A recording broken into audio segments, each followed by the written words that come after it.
আসসালামু আলাইকুম। Hello everyone, সবাই কেমন আছো? আশা করছি অনেক অনেক বেশি ভালো আছো। তো বন্ধুরা, চলে আসলাম ছোট্ট একটি ভিডিও নিয়ে লিমুস ব্লগ অ্যান্ড কুকিং চ্যানেল থেকে। সবাইকে স্বাগতম। আমার ভিডিওটি সবাই দেখবেন, পাশে থাকবেন, সাপোর্ট করবেন। আমি ওখানে একটু মাংস তুলে দিয়েছি, আর এখানে কি তুলে দিয়েছি বন্ধুরা, আমার ছোট্ট সোনামণির জন্য একটু খিচুড়ি তুলে দিয়ে দিছি। আজকে ওর জন্য চিকেন খিচুড়ি রান্না করতেছি আমি। তো চেষ্টা করবেন ছোট্ট বেবিদেরকে সব সময় খিচুড়ি খাওয়াতে। ডাক্তার বলে দিয়েছে যে প্রতিদিনই খিচুড়ি থাকবে ওর খাবারের তালিকায়, তাহলে কিন্তু অনেক পুষ্টি পাবে। যেহেতু আমার বাচ্চাটা ছোট, আপনারা সবাই জানেন।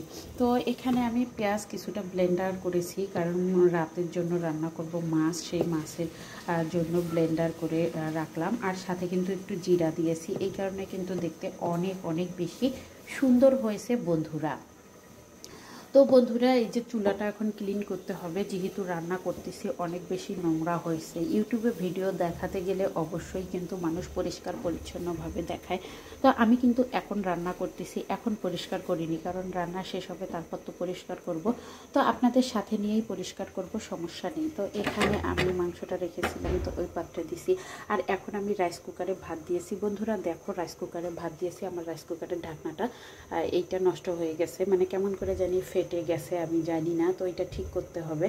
তো ব্লেন্ডারটা নোংরা হয়ে আছে, এদিকে পরিষ্কার করব, কিচেনটা পুরো পরিষ্কার করে তারপর রান্না শেষ করব। তো সবগুলো যাই হোক মোটামুটি চলতেছে রান্না বান্না। আর এখানে কিছু থালা বাসন পরিষ্কার করে রেখেছি। আর এখানে এই যে মাছটা তো মেখে রেখেছি। এখন হচ্ছে হলুদটা একটু বেশি দিতে হবে, কারণ তা না হলে মাছটা দেখতে খারাপ লাগতেছে। তো জীবনের প্রত্যেকটা সময় কিন্তু এভাবেই কেটে যাচ্ছে, স্বামী, সন্তান, রান্না বাড়া, তো সব কিছু নিয়ে।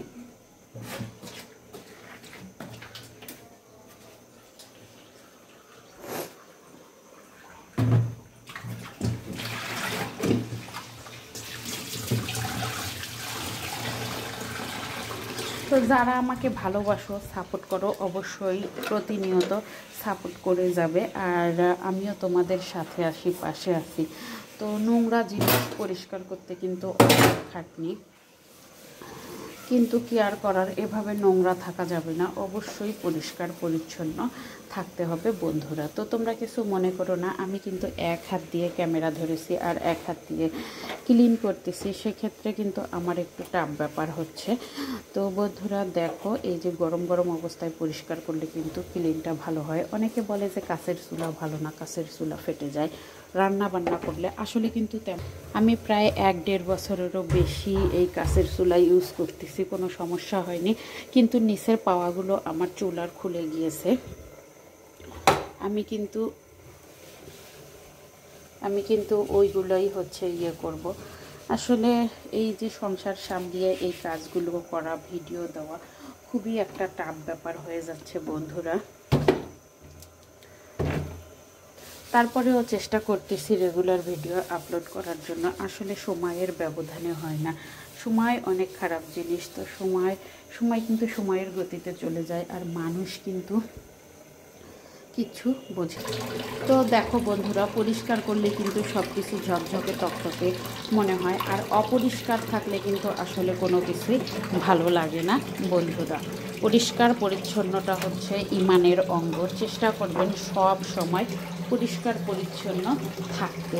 তো জীবনের প্রত্যেকটা মুহূর্ত আসলে ক্যাপচার করে দেখানো সম্ভব হয় না। অনেক ব্লগার আপুরা আছে, সব কিছুই শেয়ার করে, আমি কিন্তু অত কিছু হয়তো বা শেয়ার করি না।